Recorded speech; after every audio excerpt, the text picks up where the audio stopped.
O título da mensagem de hoje é Kryptonita. Quem aqui sabe o que é uma kryptonita? Levanta a mão. Tecnicamente falando, a kryptonita é um meteorito, porque o planeta Krypton do Superman, ele explodiu. E alguns desses fragmentos caíram na Terra. Só que ele é um meteorito radioativo. Para nós mortais, ele não faz absolutamente nada. Mas para o Superman, mata. E na vida do cristão, nós também temos algumas kryptonitas. Porque o Superman, enquanto ele estava na Terra, sem descobrir a kryptonita, ele era invulnerável, nada podia matá-lo.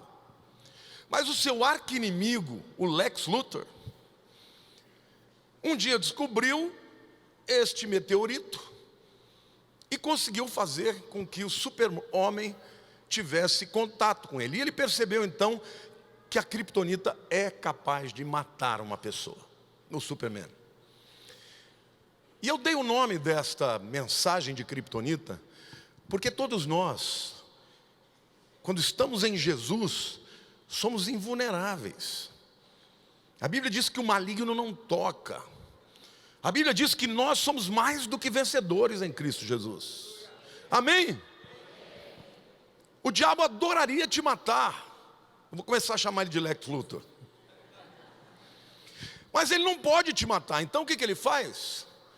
Ele usa de kryptonitas. E a exemplo da história, do Superman, tem a kryptonita verde, tem a vermelha, tem a negra, tem a prateada, tem um monte de kryptonitas, tem a dourada.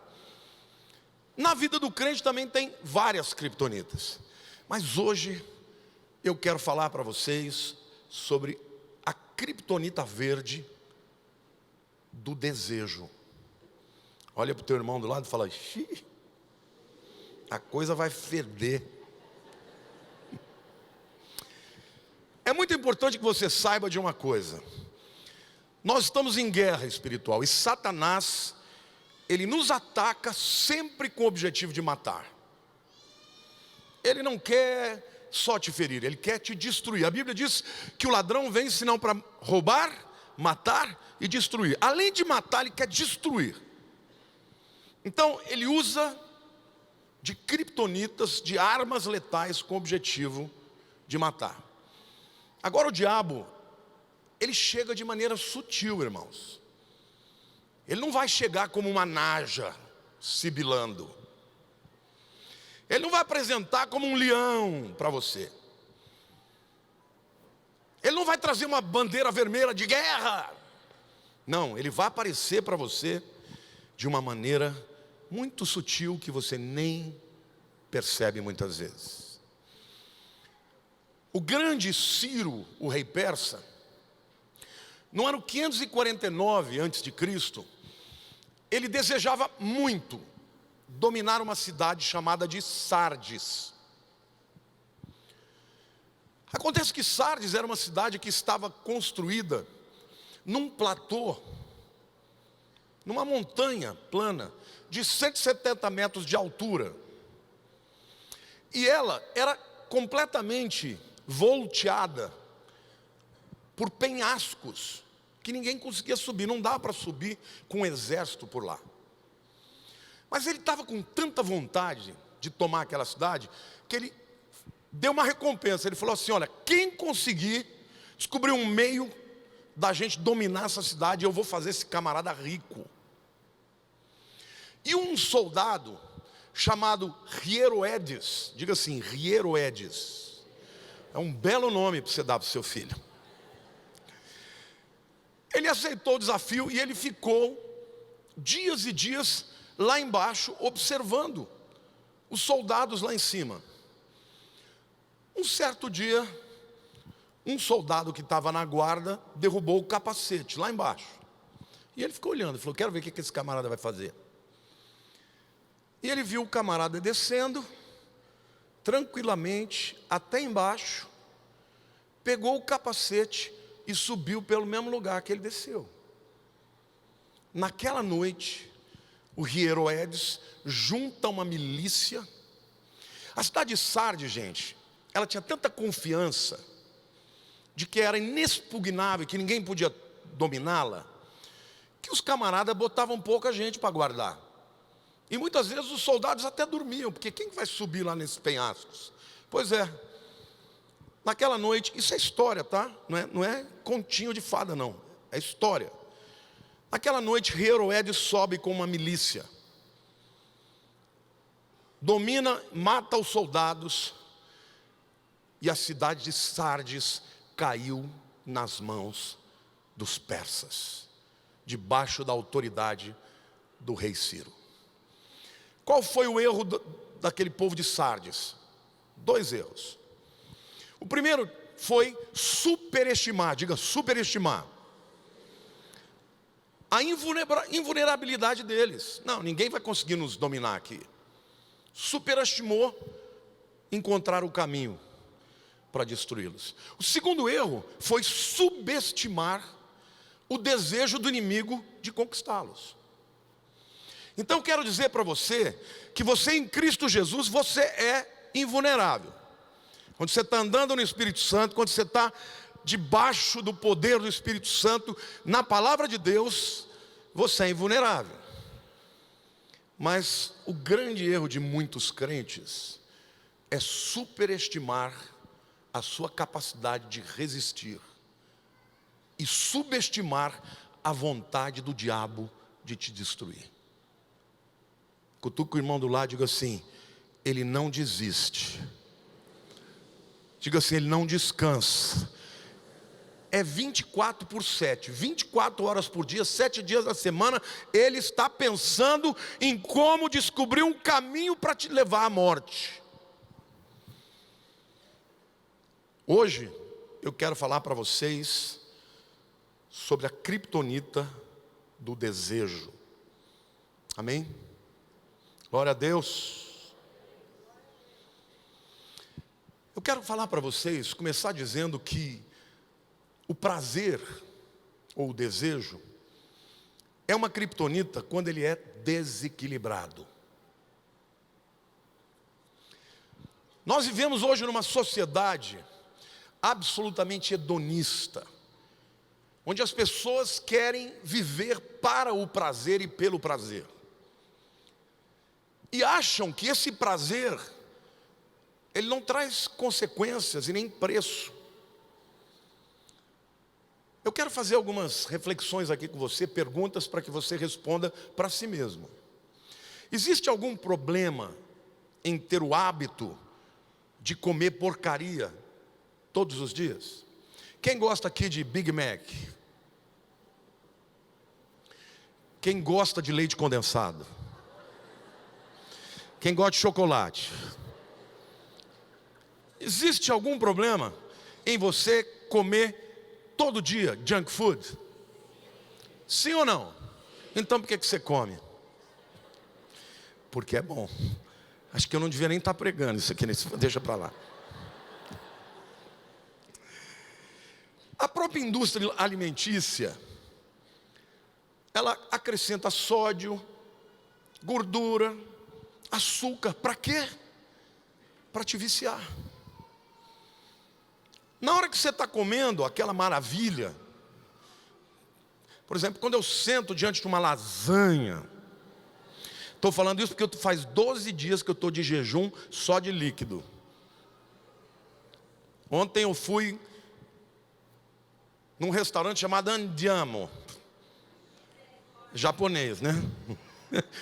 Italiano. Todo mundo comendo e eu lá com suquinho de maracujá. Deu um nervoso, irmão. Aí eu pensava assim: a culpa é sua, não é de ninguém.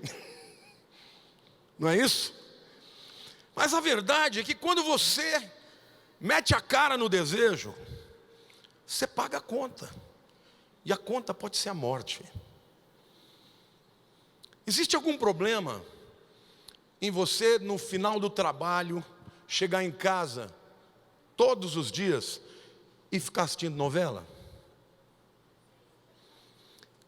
Aí você pergunta para o camarada: você tem tempo de ler a Bíblia? Não, trabalho muito, fico cansado, pastor. Você tem tempo para orar? Não. Existe algum problema de ficar vendo novela, de ficar vendo televisão? Sim e não. Sim, se você só fizer aquilo, e não se você fizer com equilíbrio. Amém? Existe algum problema de você deixar de vir à igreja regularmente aos domingos para assistir o futebol? Mas tem muito crente que faz isso. O que eu quero dizer para vocês é que a Bíblia, ela nos ensina que a vida cristã pode ser prazerosa. Mas o prazer não é a única coisa que a gente tem que fazer na vida, queridos. Existe algum problema do indivíduo falar: olha, levanta de manhã naquele dia e fala assim: hoje eu não vou trabalhar. Por quê? Não estou afim. Se você é dono do teu negócio, ele vai quebrar. Se você é empregado, é rua. Eu quero mostrar para vocês, na Bíblia, como o prazer pode ser uma criptonita, quando ele é desmedido, quando ele é desequilibrado. Mas ao mesmo tempo, como a Bíblia diz que nós podemos administrar o prazer de maneira a desfrutar da vida com a bênção de Deus. Lá em Provérbios capítulo 10, versículo 4, a Bíblia diz que nós devemos trabalhar. Diga assim: trabalho não é maldição. Provérbios 10, 4 diz assim: o que trabalha com a mão remissa empobrece, mas a mão dos diligentes vem a enriquecer-se. Amém ou não? O que trabalha com a mão remissa empobrece. Ou seja, camarada que não trabalha, tem um serviço para ir. Pode ser que você seja um cara que faz home office, trabalha em casa, tudo bem, mas tem que trabalhar. Tá? O que trabalha com a mão remissa empobrece, mas a mão dos diligentes vem a enriquecer-se. Mas a Bíblia também diz que o indivíduo que só trabalha não é feliz. Olha o que Eclesiastes 2, 22 a 24 diz: pois que tem o homem de todo o seu trabalho e da fadiga do seu coração, em que ele anda trabalhando debaixo do sol, porque todos os seus dias são dores, e o seu trabalho desgosto, até de noite não descansa o seu coração. Também isso é vaidade. Não há melhor, diga não há melhor, para o homem do que comer, beber e fazer que a sua alma goze o bem do seu trabalho. No entanto, vi também que isto vem da mão de Deus. O que a Bíblia está dizendo? Que o camarada que trabalha o dia inteiro, que não descansa, que não tem tempo para a família, que não tem lazer, esse camarada, quando chega na hora de aproveitar, ele está esbugalhado. Tem dinheiro, mas não tem saúde para usufruir. Você conhece gente assim? Que a única coisa que fez na vida foi trabalhar, e quando estava na hora de começar a usufruir, não pode mais, porque acabou com a própria vida. Então, queridos, o que Deus está dizendo é que o certo é o equilíbrio. Amém? Vocês sabem que, depois de décadas de estudo, a ciência, a neurologia descobriu que uma das coisas mais funestas para a saúde humana é a dor. Isso mudou até o protocolo dos médicos e dos hospitais.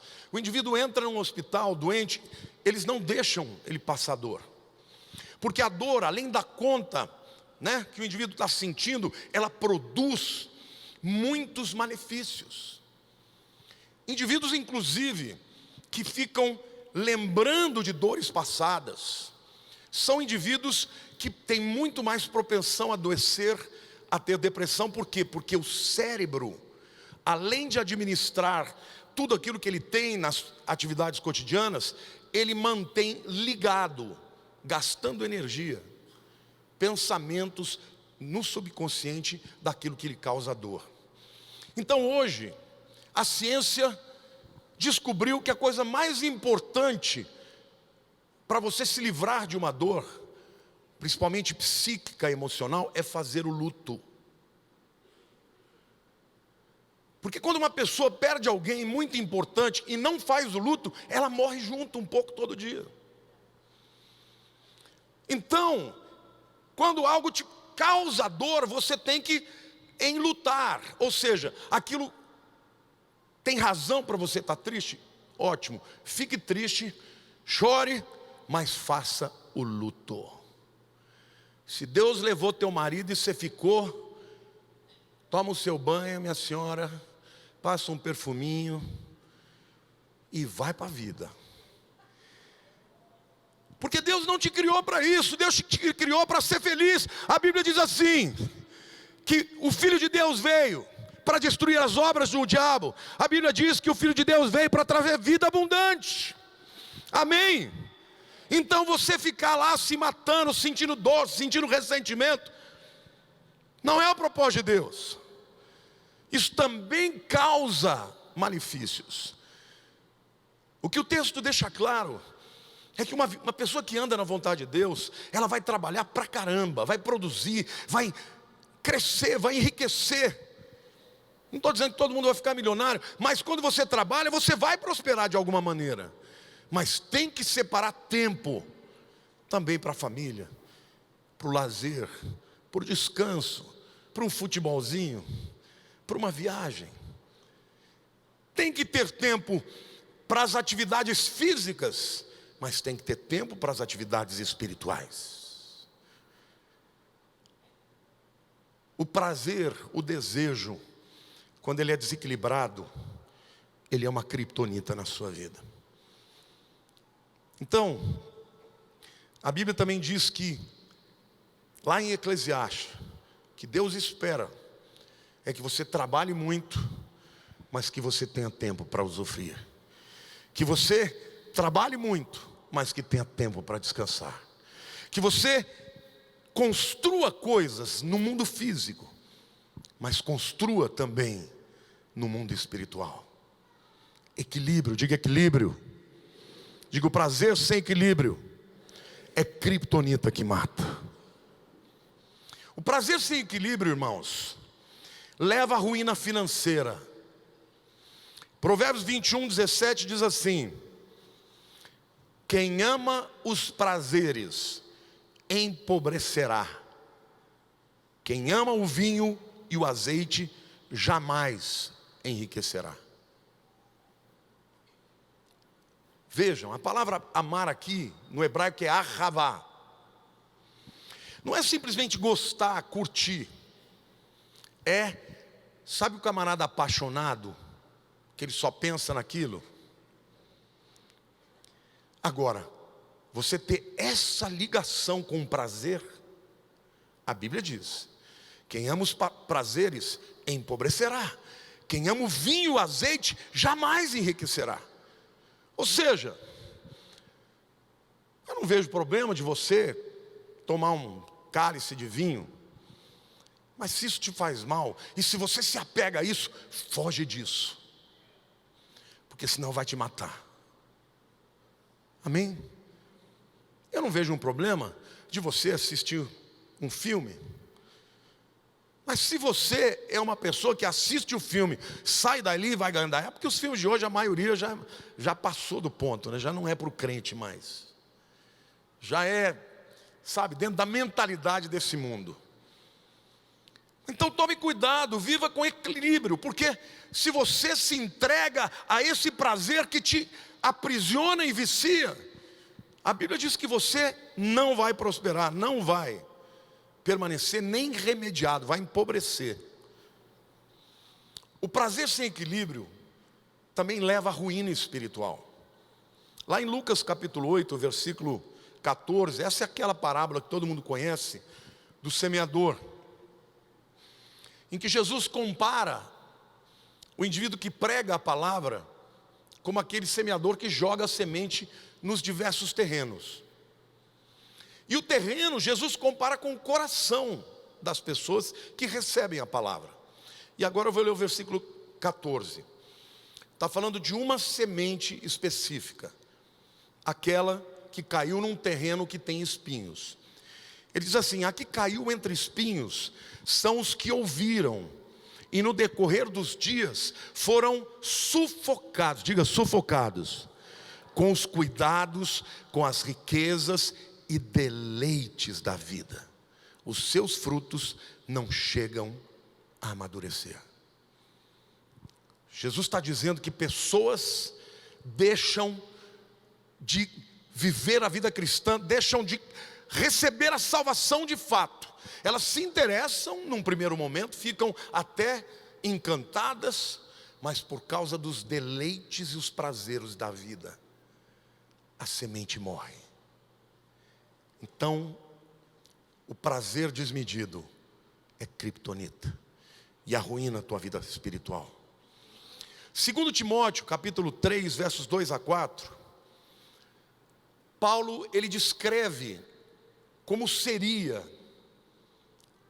no final dos tempos, a sociedade. Ele fala assim: pois os homens serão egoístas, avarentos, jactanciosos, arrogantes, blasfemadores, desobedientes aos pais, ingratos, irreverentes, desafeiçoados, implacáveis, caluniadores, sem domínio de si, cruéis, inimigo do bem, traidores, atrevidos, enfatuados. E agora? Mais amigo dos prazeres do que amigo de Deus. É o retrato da nossa sociedade. Por isso que é um tempo de apostasia, porque as pessoas perderam completamente o filtro, os limites. Eu vivo para ser feliz, nem que a sua felicidade destruir a sua família, destruir as pessoas que estão do seu lado. Por quê? Porque é uma sociedade que promove o prazer desmedido. É uma sociedade que professores querem ensinar sexo para crianças de 5, 6 anos. É uma sociedade onde meninas de 14, 15 anos se matam porque perderam o namorado. Mas você acha que uma menina tira a vida só porque ela deu uns beijinhos? Não, porque ela se ligou sexualmente a um camarada que não queria nada além do corpo dela. Meninas de 15 anos que não estavam na hora de se entregar, mas não, tem que viver o prazer. E a Bíblia está deixando claro que o prazer sem equilíbrio é criptonita. Em segundo lugar, eu quero dizer que o prazer é criptonita quando ele se torna o foco da tua vida. Eu vou fazer 3 perguntas aqui que vão revelar qual é o teu foco. Do que você fala mais na vida?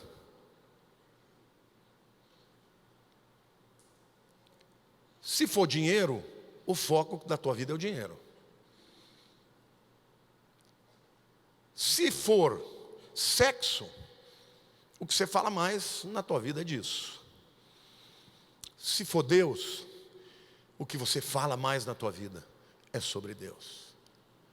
E eu te pergunto, qual é o seu foco? No que você pensa mais? Dizem os especialistas que o homem, até meio-dia, ele já pensou 20 vezes em sexo. E as mulheres? No cabelo. Qual é o seu foco na vida? Sabe, gente, a resposta a essas perguntas revela a sua prioridade. O apóstolo Pedro, na sua segunda carta, no capítulo 2, versículo 19, eu te desafio a ler o capítulo 2 inteiro. Ele está falando de alguns mestres, de pessoas influenciadoras, que vivem uma vida absolutamente dissoluta. Vive no pecado atolado até o pescoço. Leia o capítulo 2 de 2 Pedro. Eu vou ler só um versículo 19, que diz assim: prometendo-lhes liberdade, estes mestres, para as pessoas com as quais eles lidam, ensinam, influenciam, prometendo-lhes liberdade, quando eles mesmos são escravos da corrupção, pois aquele que é vencido fica escravo do vencedor. O que Pedro está dizendo, que estas pessoas que são formadores de opinião, quando te chamam para o pecado, para uma vida remissa, para uma vida omissa, uma vida apartada da vontade de Deus, eles prometem que você vai ser feliz, que você vai ser livre. Mas Pedro está dizendo que eles mesmos, quando prometem liberdade, são escravos da corrupção, pois aquele que é vencido fica escravo do vencedor. Então toma cuidado com aquela pessoa que te chama para o pecado, dizendo que você vai ser livre quando você cometer o pecado. Porque na verdade ele não tem essa autoridade, ele é escravo e vai te tornar escravo também. Então, é o indivíduo que é escravo da pornografia e fica mandando e-mail para os outros com pornografia. É mestre por quê? Porque influencia, porque ensina. Essa é a sociedade que nós vivemos, irmãos. Você só vê podridão, porcaria. E muitas vezes a gente permite que isso entre na nossa casa para corromper os nossos filhos, para mudar a nossa mentalidade. Então, igreja, não deixe Satanás trazer criptonita para os seus filhos.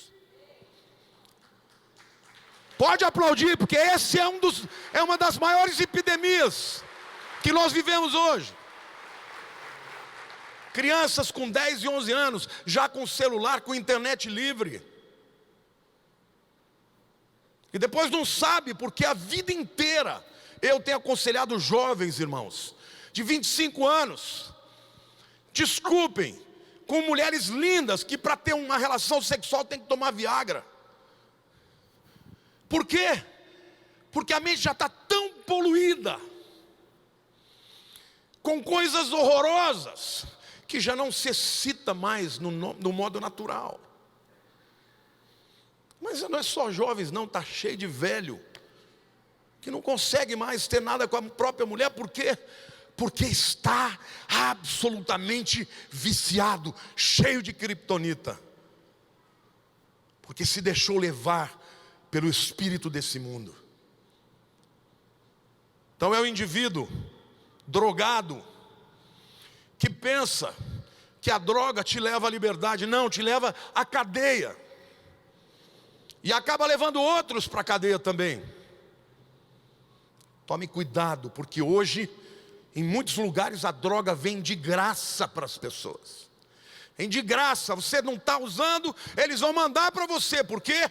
Porque eles não querem ir para o inferno sozinhos. Criptonita. Qualquer prazer, meu querido, que seja de fato o foco da tua vida, te leva à morte. E você vê, uma pessoa drogada não vai para uma festa se não tiver uma carreirinha, não vai para uma festa se não tiver bebida. As pessoas vivem em função daquilo. Eu quero declarar para você que é filho de Deus, existe poder para quebrar essas cadeias do diabo. E Deus quer que a igreja esteja assim ligada à verdade de Deus, amém? Que aquilo que está na tua boca e no teu coração seja a palavra de Deus, amém? Sobre tudo que deves guardar, guarda o teu coração, porque dele provém as saídas da vida. Nós estamos vivendo em terreno minado. Estamos em guerra. Satanás se apresenta de maneira sutil, agradável. Toma conta dos seus, toma conta dos seus filhos, toma conta da tua vida. Guarda os teus olhos, guarda os teus ouvidos, porque o ladrão vem para roubar, matar e destruir. Ele não vem para te trazer liberdade. Mas a Bíblia diz: conhecereis a verdade, e a verdade vos libertará. Se pois o Filho vos libertar, verdadeiramente sereis livres. Amém, igreja? Amém, igreja? Qualquer prazer que seja desonesto, que seja desmedido, vai te aprisionar, e vai ser uma criptonita que vai matar. Até o super-homem morre, irmãos. Cuidado com o prazer. Em terceiro lugar, eu quero dizer que o prazer é criptonita quando ele viola a palavra de Deus. Deixa eu perguntar para você: sexo é bom? Vocês são tudo assexuados? Eu vou perguntar de novo: sexo é bom? Quanto bom?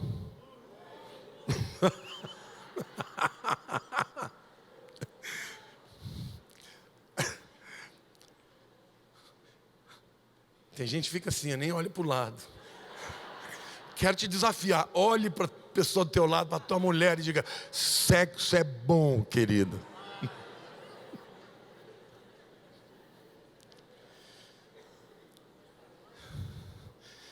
Agora eu vou falar a segunda parte. Dentro do casamento. Porque quando o prazer viola a palavra de Deus, é criptonita. Sexo dentro da aliança glorifica a Deus. Os anjos batem palma, irmão, quando você procura a tua mulher. Eles falam: é hoje, glória a Deus.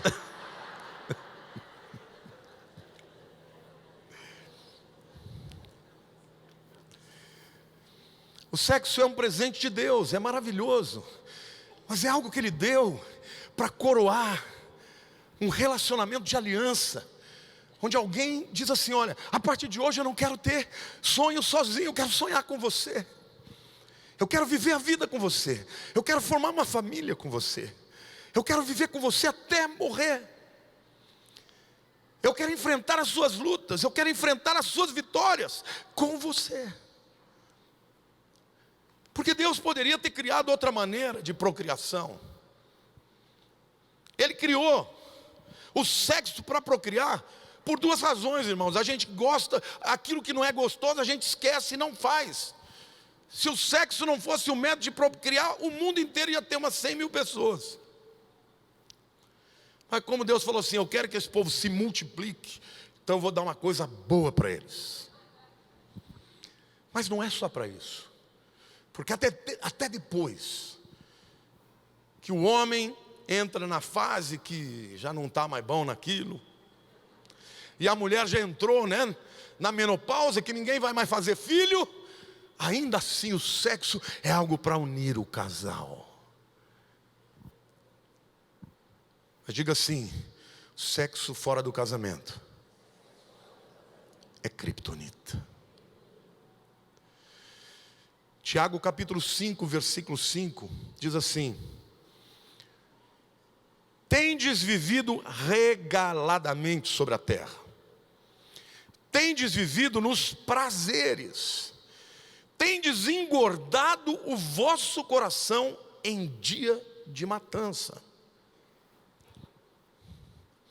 Essa expressão, engordado para dia de matança, é uma expressão idiomática daquele tempo, que significa literalmente você engordar uma vaca, para deixar ela bem gorda para o dia do churrasco.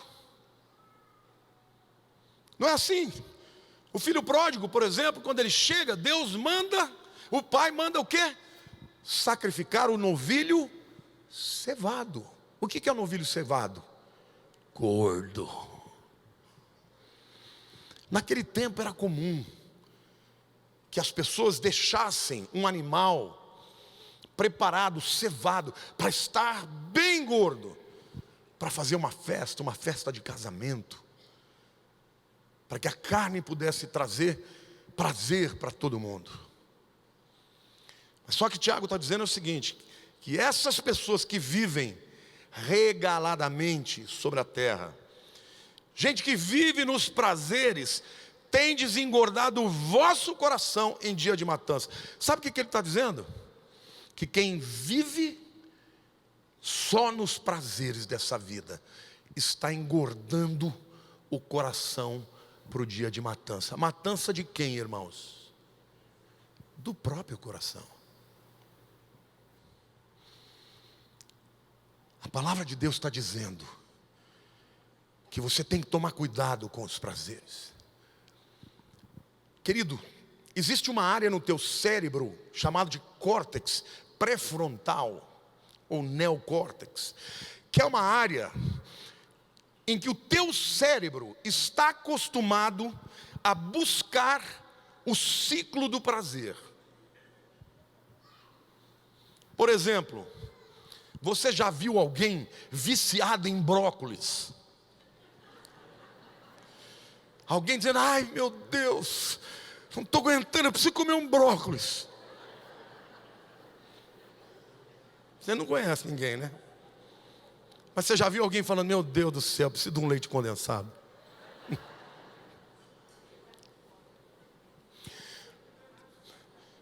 Gente, meu netinho de 1 ano e meio provou sorvete e já fica assim, ele olha, fala, pitolé, pitolé. E eu falo, você ainda não viu os bons. Pitolé é bom, mas você não viu os bons.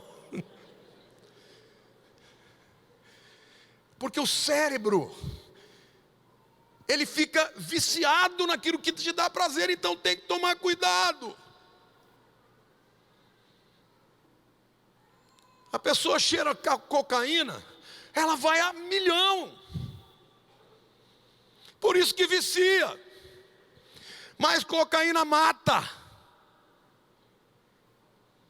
Então,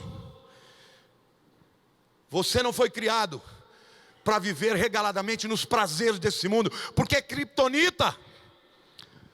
Deus quer que você tenha prazer nas coisas dele, porque o prazer de Deus, ele liberta. Amém, igreja? Amém, igreja? Glória a Deus.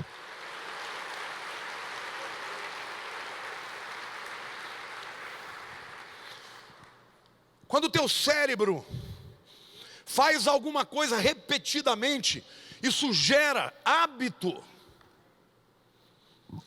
Por exemplo, quem vem aos cultos todo domingo? O dia que você não vem, o que você sente? Falta, vazio. Isso não é só espiritual. Isso também tem a ver com os seus hormônios. Porque quando você vem num momento de adoração, você está adorando a Deus, aquela coisa maravilhosa entra no teu coração, o teu cérebro está secretando serotonina, o hormônio do prazer, dopamina, o hormônio da alegria, ocitocina, o hormônio do amor, do bonde, da ligação. Só que quando você vem para a igreja e adora o Senhor e cria o hábito de receber a palavra, você fica cada vez mais liberto e cada vez melhor.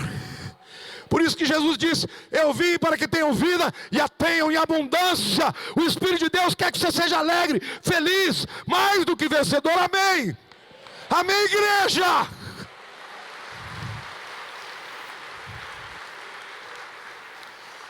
Mas Satanás, ele vai criar ambientes, circunstâncias, desculpas para que você se afaste daquilo que gera vida e se ligue àquilo que gera morte. Quem anda nos prazeres, como Tiago diz, engorda o seu próprio coração para o dia da matança. O filho pródigo chegou um dia para o pai dele e disse, pai, da minha parte que me cabe. E naquele tempo, era proibido herança antecipada. A Bíblia até diz que a herança antecipada é maldita. E aquele homem então, aquele jovem, quando chega para o pai e pede a parte dele, ele está matando o pai dele no coração. Já que você não morre, dá logo a minha parte, que eu quero viver sozinho, longe de você. E ele vai. E a Bíblia diz que ele gasta tudo que tem com prazeres. Mas um dia ele cai na real. E ele percebe que aquilo não é vida. E ele vai voltar para a casa do pai. Nem que ele tenha perdido todos os privilégios de filho. Ele disse: eu prefiro ser servo do meu pai do que viver aqui comendo comida de porcos. Mas quando ele chega, o pai faz aquela festança, traz o novilho gordo. O filho dele, ouvindo o barulho, chegando em casa, ele pergunta para os servos: o que está acontecendo? Não, teu irmão chegou e teu pai está dando uma festa. Aí o filho mais velho vai reclamar com o pai. Ele diz assim, em Lucas 15, versículo 30: vindo porém esse teu filho, que desperdiçou os teus bens com meretrizes, tu mandaste matar para ele o novilho cevado. Literalmente, nós percebemos que aquele jovem havia engordado o seu coração para a matança, perdeu tudo. Mas eu quero dizer para você que está aqui, ou para você que está me vendo ali, se você decidir mudar de vida, existe um novilho cevado esperando por você. O novilho cevado se chama Jesus Cristo de Nazaré, o Cordeiro de Deus que tira o pecado do mundo. Não importa o que o diabo tenha feito na tua vida, a obra de Jesus é maior. Não importa o tamanho dos seus pecados e a abundância dos pecados, porque onde abundou o pecado, superabundou a graça. Mas aplauda o Senhor, creia nisso.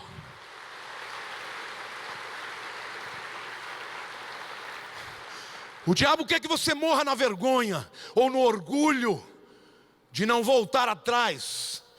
Mas aqui o Senhor está dizendo para você: se você hoje tomar a decisão de voltar para Ele, Ele vai te receber de braços abertos. E o novilho cevado vai ser oferecido para que você seja liberto.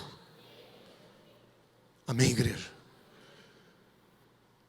Nós estamos vivendo num tempo de epidemias, de pecado. Para Judas, a criptonita foi o dinheiro. Para Davi, foi o sexo. Para Adão e Eva, a ambição. Para Salomão, os três. Eu não sei qual é a tua criptonita, mas criptonita mata, porque ela te afasta para longe de Deus. E a Bíblia diz que o indivíduo que começa a pecar e não se arrepende, ele começa a se acostumar com aquilo. E a Bíblia chama isso de mente cauterizada. É como você fazer um machucado e para desinfetar você bota o cautério, queima aquela ferida. Para de doer, porque o tecido morre. E tem muitos crentes ficando com a mente cauterizada, porque não toma decisão de voltar atrás, de se arrepender. Mas não se esqueça, meu querido, a criptonita tinha um antídoto. Vamos ver quem sabe, quem que lia gibi aí. Qual era o antídoto para a criptonita? Não, afastar não. Lógico que afastar sim, mas tinha uma coisa que anulava a criptonita. Quem falou aí eu ouvi. Chumbo. Você bota a criptonita numa caixinha de chumbo. Ou então, se o super-homem uma vez teve que entrar numa guerra que tinha criptonita para tudo quanto é lado, ele botou uma armadura de chumbo. Olha para o teu lado e diga assim: mas Deus também tem um chumbo para você. É o sangue de Jesus. Aleluia. Este é o antídoto. A Bíblia diz: para isto se manifestou o Filho de Deus, para destruir as obras do diabo. Quando você aplica o sangue de Jesus na tua vida, primeiro, ele te limpa e te purifica. Mas o sangue de Jesus na tua vida, ele também transforma. O antídoto para a criptonita do pecado é Jesus. É a sua palavra. É a habitação do Espírito Santo dentro de nós. É permanecer no meio da igreja. Porque aqui, meu querido, às vezes você tem pessoas que não vão só te bater nas tuas costas, que não vão só falar coisas agradáveis para você. Talvez sejam pessoas que vão te exortar. E eu quero te dizer, o pai que ama, disciplina o seu filho. Hoje em dia tem pais deixando filhos decidir a sua vida. Não! Você vai decidir por ele, até que ele esteja perante Deus, maduro e responsável. E mesmo depois que ele se torne independente, o pai tem que estar lá sempre, ao lado dele, para garantir que o diabo não o leve para longe. A igreja é uma proteção para você, porque aqui o pecado não passa desapercebido. Aqui a palavra de Deus vai tocar o teu coração. Satanás vai te enganar, a palavra de Deus vai elucidar, vai dirimir as suas dúvidas. Amém, igreja?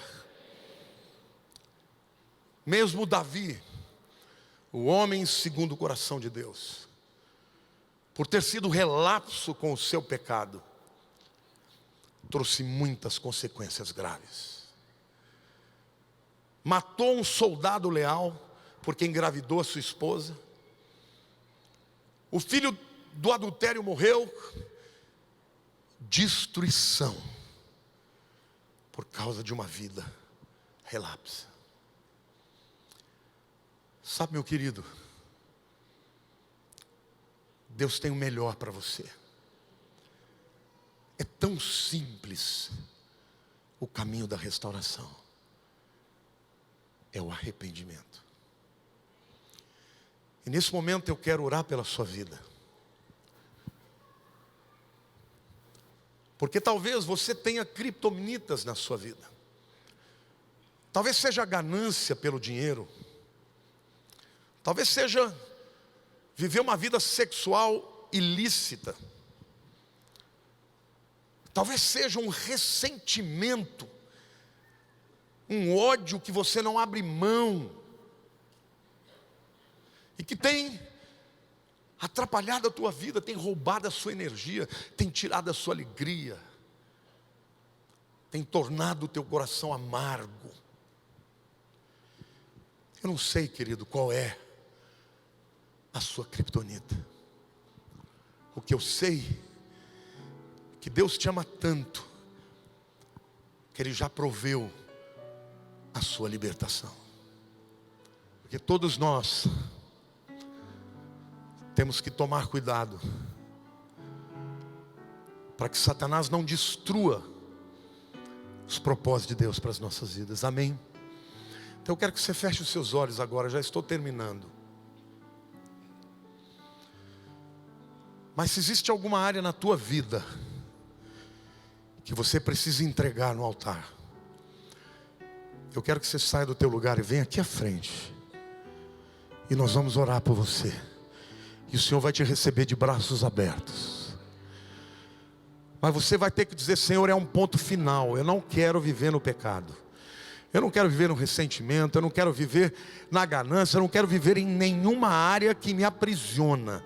Porque o diabo está querendo que você pense que você pode ser livre vivendo nessas coisas. Sai do teu lugar, vem aqui para frente. Eu sei que tem muita gente falando, estou com vergonha, porque o que vão pensar de mim? Pouco importa o que vão pensar de você, meu querido. Se eu tivesse aí na plateia, eu estava aí embaixo. Porque eu também falei para Deus: Senhor, eu tenho as minhas criptonitas e eu quero entregá-las, em nome de Jesus, querido. Há uma unção nesse lugar. Se você está amarradinho aí, sai do teu lugar e vem para cá, porque Deus hoje quer te libertar, em nome de Jesus.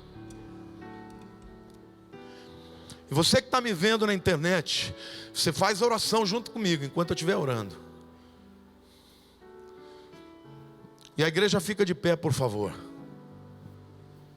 Põe a mão no seu coração e diga, ore comigo assim: Senhor Jesus, livra-me de todas as criptonitas.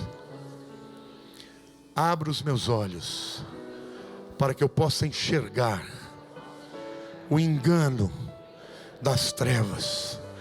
Espírito Santo, fala ao meu coração, exorta-me, confronta a minha alma, para que eu me arrependa. Hoje eu tomo a decisão, Senhor. Eu não quero mais justificar, eu não vou mais relativizar, Senhor. O que é pecado é pecado. Aquilo que é fora da tua palavra na minha vida, eu quero me livrar, Senhor. Diga, Senhor, sozinho eu não consigo, mas se o Senhor estiver comigo, se o Senhor me der força, Senhor, eu vou vencer. Diante dos anjos do Senhor e dos demônios do inferno, eu declaro: Satanás está derrotado. Fale mais alto: Satanás está derrotado, porque eu escolho Jesus. Eu escolho Jesus. Eu escolho a sua palavra. E eu não vou andar, Senhor, pelos caminhos do prazer que não tem a tua aprovação. Ajuda-me, Senhor, a ter prazer nas tuas coisas, na tua palavra, Senhor, na comunhão, Senhor, dos irmãos, porque a igreja do Senhor é o lugar onde eu estou mais protegido. Então, em nome de Jesus, Pai, assim como eu tomo prioridades na minha vida de saúde, na minha vida profissional, eu quero fazer, Senhor, das prioridades espirituais as maiores prioridades da minha vida, Pai. Eu me comprometo a ler a tua palavra diariamente, a orar ao Senhor diariamente, da mesma maneira que eu como todos os dias, que eu durmo todos os dias, porque, Pai, estamos vivendo num tempo de guerra. Satanás se levanta, Senhor, mas eu sou mais que vencedor em Cristo Jesus. Obrigado, Senhor, pelo teu perdão, porque não há pecado maior do que a tua graça. Não há nada que eu tenha feito que possa impedir a tua filiação. Diga, eu sou teu filho, Senhor, e quero viver na tua presença. Nunca mais, Senhor, eu escolherei a independência, fazer aquilo que não é da tua vontade. E eu sei que eu já tenho a vitória em Cristo Jesus. Amém.